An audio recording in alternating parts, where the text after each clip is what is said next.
ఇలాంటి గ్రంథాలు రచించడం. ఎందుకంటే మనం రెగ్యులేట్ అశ్రద్ధ చేయకుండా అసలు శ్వాసరహస్యం ఏంటనేది ఇలాంటి గ్రంథాలని రచించడం ఏంటంటే ఇంకా తెలుసుకొని ఇంకా శ్రద్ధ చేయాలని. చదవడం వల్ల చదవడం వల్ల ఏమవుతుందో ఇంత శక్తి ఉందా శ్వాసకి, మనం ఏదో శ్వాస విద్యాసాలు ధ్యానం అనుకుంటున్నాము అని నెగ్లెక్ట్ చేయకుండా ఇంకా శ్రద్ధతో చేసి తెలుసుకోనికి రహస్యం గ్రంథపఠనం చేయడం వల్ల ఇంకా శ్రద్ధ పెడతామని గ్రంథాలను పఠించాలని ఇస్తారు. చదవాలని మన గురువారు చెప్పారు. అందుకే చదువుతూ ఉంటే ఇంకా ఇంకా నీలో జ్ఞానం పెరుగుతుంటుంది, మనసు అనేది శూన్యస్థితికి వస్తుంది.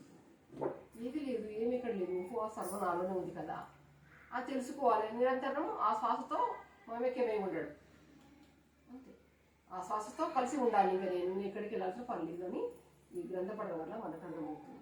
అదే శ్వాస రహస్యం. ఓకే, ముందే